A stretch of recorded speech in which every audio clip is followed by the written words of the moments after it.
बौद्ध विहाराचं उद्घाटन झालं, भूमिपूजन झालं असं तर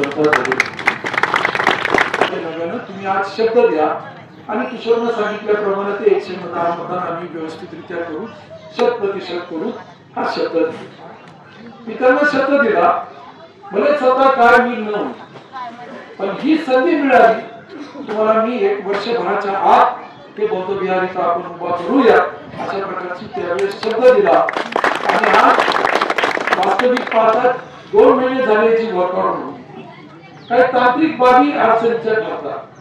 एखादी इमारत बांधणं सोपं आहे, पण इमारत बांधायला आपलं पाडायला त्या सरकारच्या अनेक परवानग्या लागतात आणि अतिशय नाजूक विषय असतो.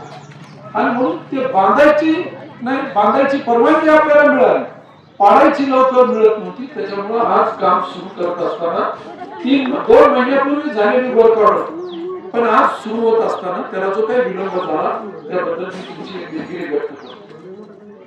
नकाशे जे काही दाखवलेले ग्राउंड +1